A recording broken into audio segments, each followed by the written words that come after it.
trying to ensure that in 2017 we could we should arrive at 75%. So that is going to help us to correct the disparities in the distribution of health workers, and also the disparities in the distribution of equipment.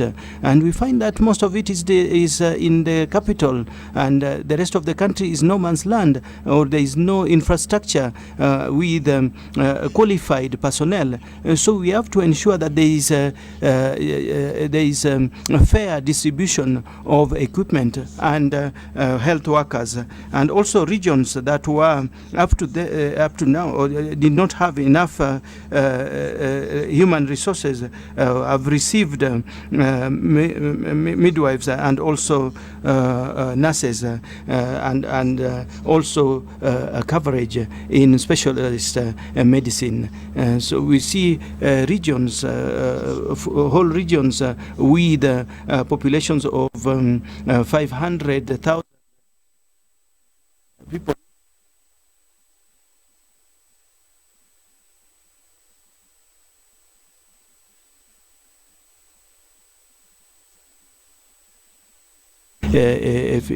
Efficiency, and I would like to thank the Ministry of Health of Senegal. All these efforts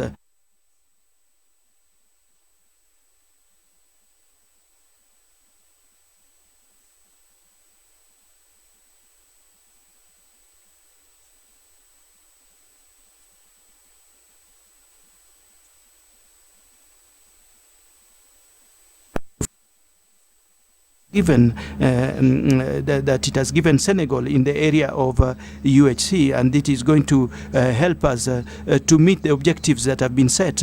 But I would also like our development partners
essence of UHC boils down to a system where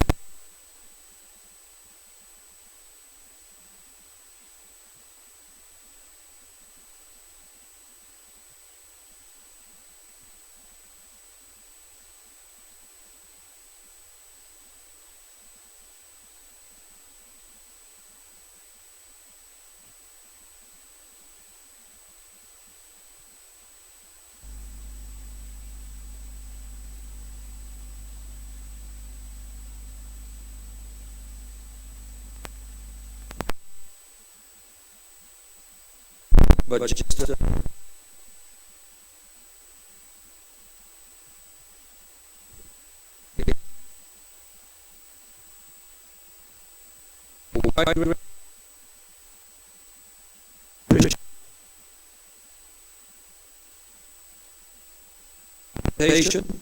and health education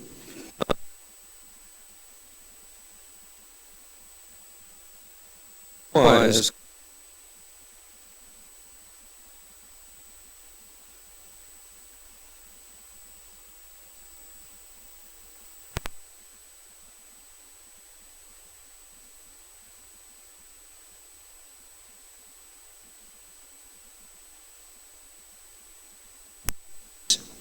that would hopefully be of relevance to you.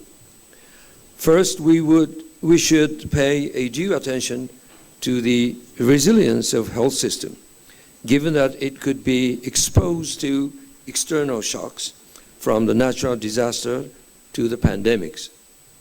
The governments are required to minimize their negative impacts on the population by providing health services even in emergency situation. The health system should be responsive to this demand. Second, we should focus on patients' value rather than sheer inputs. The system needs to be designed to manage any excess of a demand or supply which results in increased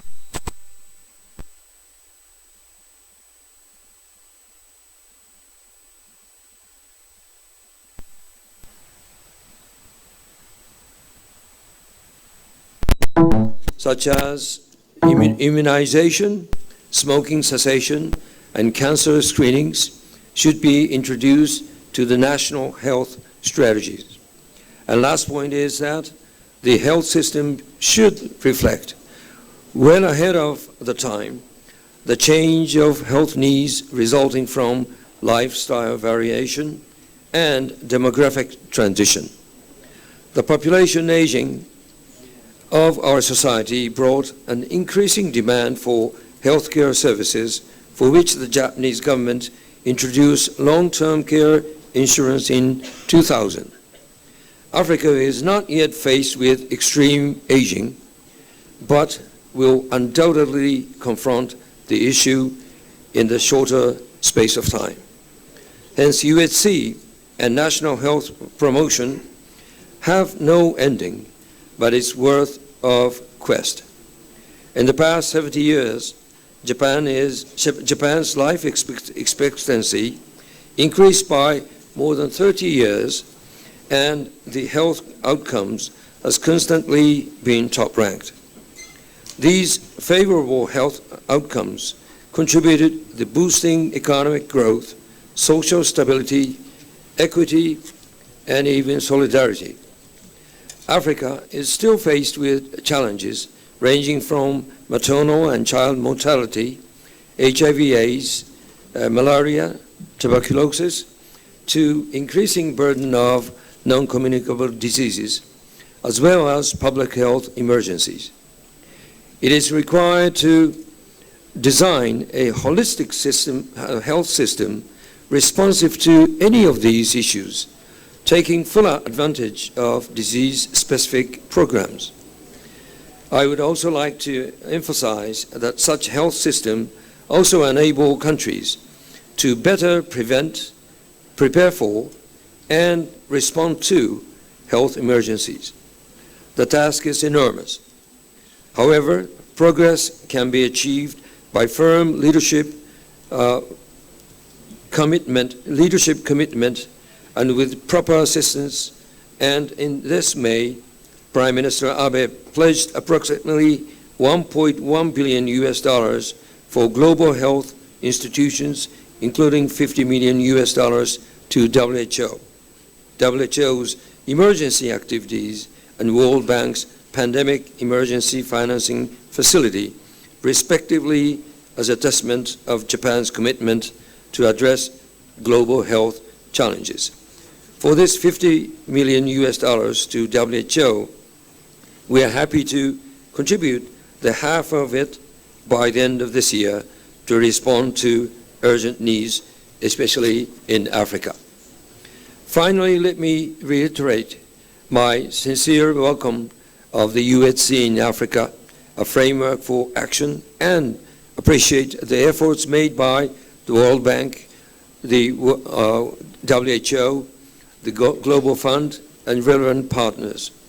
It serves as a policy framework that will be a reference for African countries to make a dynamic progress towards improving populations' health, as well as towards enhancing equity, solidarity, and even boosting economic growth.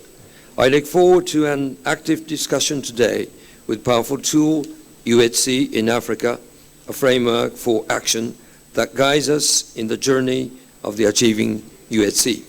Japan is well prepared to accompany you, Africa, throughout this rewarding journey ahead of us. Thank you very much.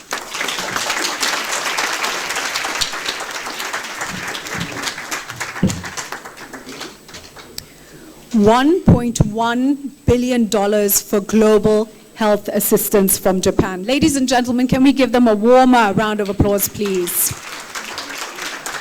And thank you to President Macky Sall as he exits the room. I will also ask our heads of agency and panelists if they can please take their seats at the floor. Thank you so much.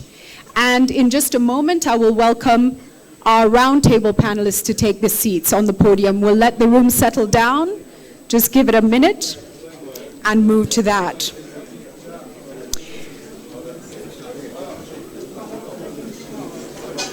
So it's already been highlighted, a framework for action. Ladies and gentlemen, let's welcome Dr. Olusoji Adeyi, who's a director of HNP Global Practice at the World Bank, to take us through the framework. Let's give him a round of applause, please.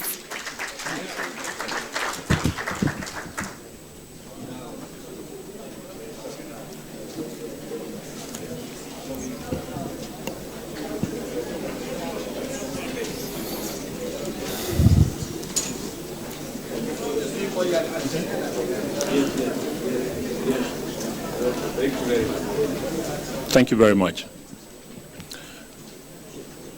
Your Excellencies, heads of our development partners, distinguished colleagues, ladies and gentlemen, it's my honor to present this summary of what we call a framework for action for universal health coverage in Africa.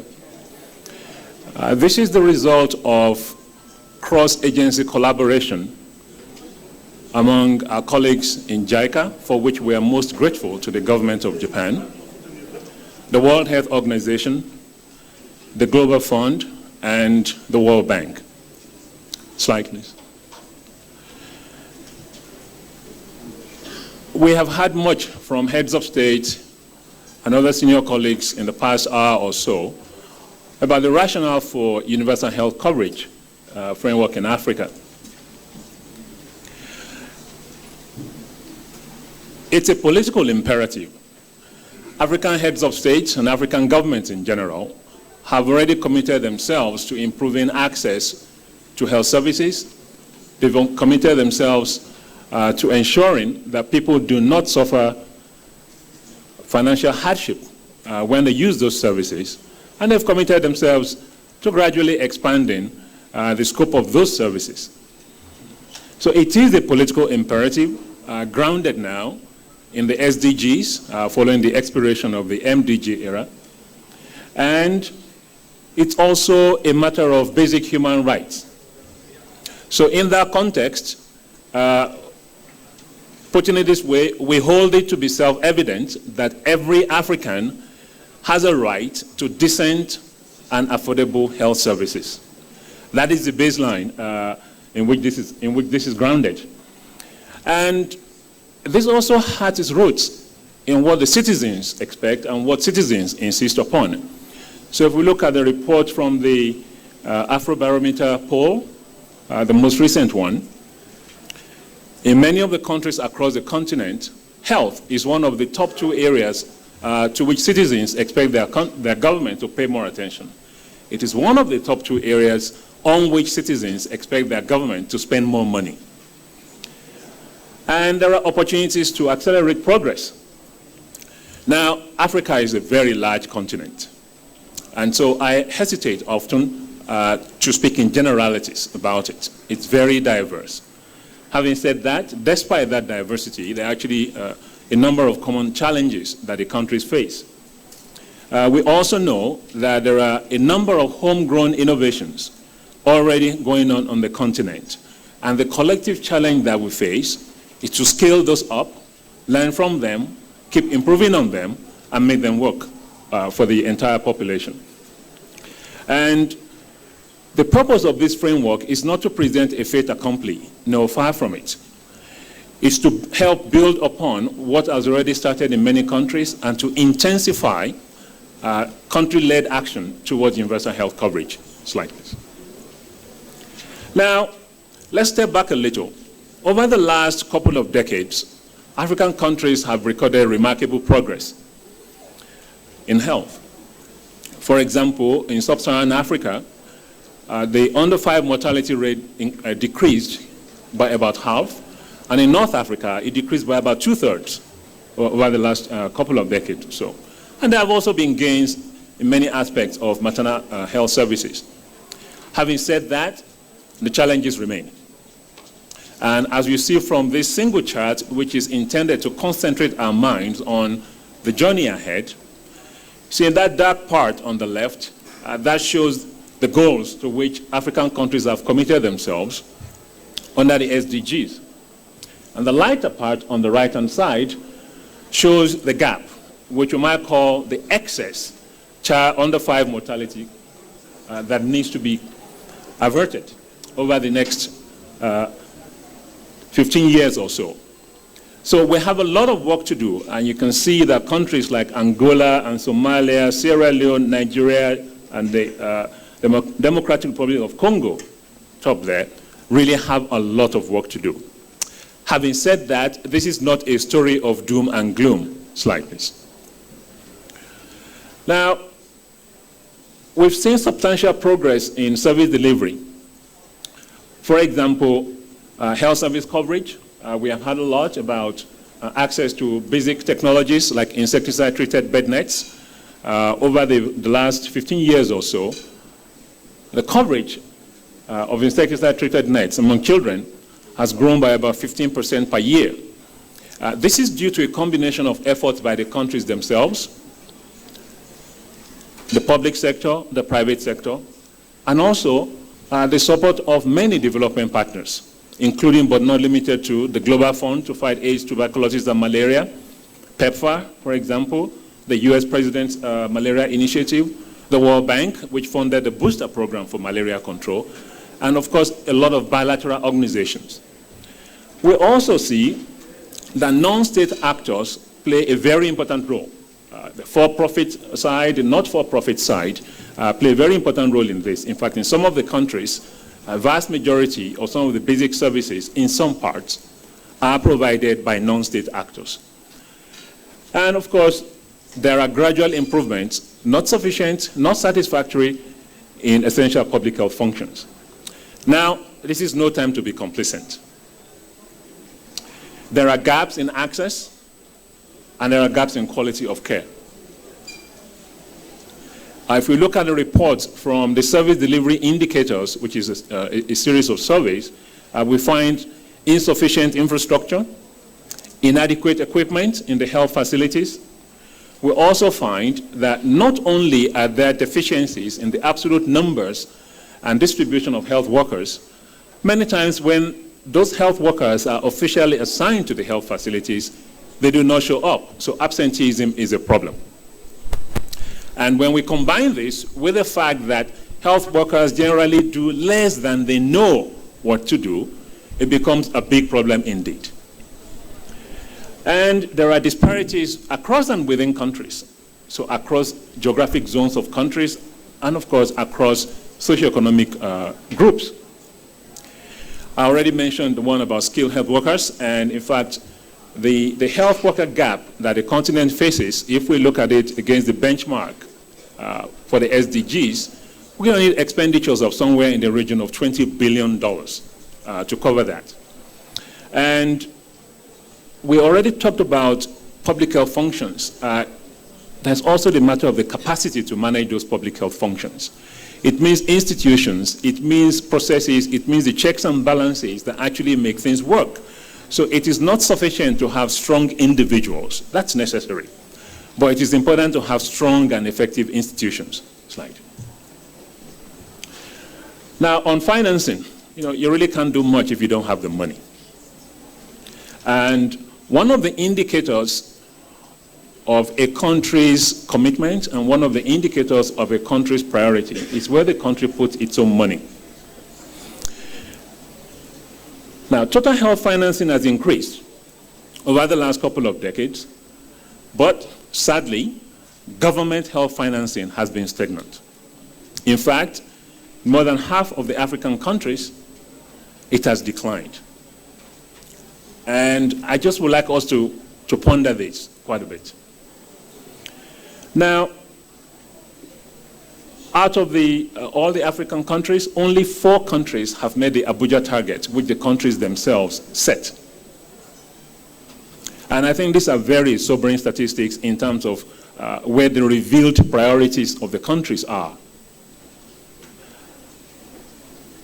Development assistance is good, and development assistance is badly needed. But speaking as one from the continent, this is 2016, and I think it is not realistic and it is not appropriate to depend indefinitely on the kindness of strangers.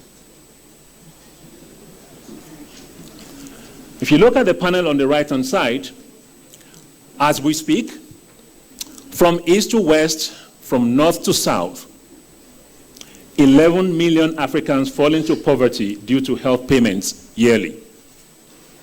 Now, this is important, and I take this personally, because when I've practiced as a clinician, I remember having the duty of having to discharge people from a burns and plastic surgery unit because they could not pay user fees. And I remember it clear as yesterday. Slide.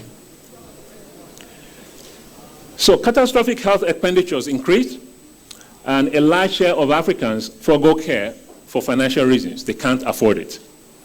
So if you look at, if you consider catastrophic expenditure as being at the threshold of 15% of household consumption, you can see the numbers there. And we can quibble over the fine details of any number, but the picture is clear. People are hurting. Governments have a responsibility to fix the system, and this is one of the roles of country leadership. And 1/3 of Africans in need of care do not seek health care for financial reasons. Slide. Now, why invest in UHC? The word invest there is not to be taken lightly. It is not because it is a nice thing to do, that investing in health is a nice thing to do. No. It's because, remember, we talked about access to good and affordable health services as a fundamental human right. It's also because it pays off. When we prevent malnutrition and ill health, individuals benefit, households benefit, they are more productive, the economy gains, the economy grows. So people live longer and more productive lives. When demand for family planning are encouraged, stimulated, and met, we increase the chances that countries will actually reap a demographic dividend, because as dependency ratios fall, and with good investment policies, with good education, with very, very forward-looking governance and checks and balances in the institutions, the economies grow, and because the dependency ratio has decreased, income per capita actually increases. And we can see that in East Asia, for example, a number of the countries have benefited from this. Now, we also need strong health and disease surveillance systems. The Ebola experience in West Africa is still very fresh in our minds, and you know how catastrophic that was. You might also remember the fact that even though Sierra Leone and Liberia and Guinea were at one end of the continent, and Kenya and South Africa were at the other end of the continent, I do remember travel warnings, people not wanting to go to South Africa or Kenya for tourism. It boggled the mind. But the point is, these are the realities that we face, hence there is a need for individual country action, and more importantly, there is a need for collective action across the continent. Slide. Now, progress towards UHC is already being accelerated through innovations on the continent. It is not as if the continent is starting from zero. Services are being expanded. We're using a modern mobile technology, telecommunications technology to facilitate communications between service providers and the patients, to remind people of the need to take their medicines, for example, and they also help us with surveys. And they're coming through in diagnostics and treatments. The mobile phones are coming into play, not only in terms of the financial sector, but also in the health sector. After all, we're in Kenya, the home of M-Pesa. And e-learning nursing programs. These are removing some of the barriers to access. Distance increasingly is becoming less and less of a barrier to access to knowledge. And in a very interesting development, countries increasingly are no longer happy to just pay for inputs. They want to buy results, they want to buy outputs, they want to buy products. So next time you speak to your Minister of Finance, please don't say, I need X million dollars because I'm doing God's work and I'm working on health. You might say, we need X million dollars because we're going to avert this many maternal deaths and this many child deaths, and we estimate that this is going to be the contribution to economic growth. And so on and so forth in terms of the tools that are available there and the methods that we use, such as conditional cash transfers to reach poor households. Right. Now, let's go for some numbers here. This is a rather busy slide, but we decided to keep it because it actually shows up some of the gains that can be had. So when you make some specific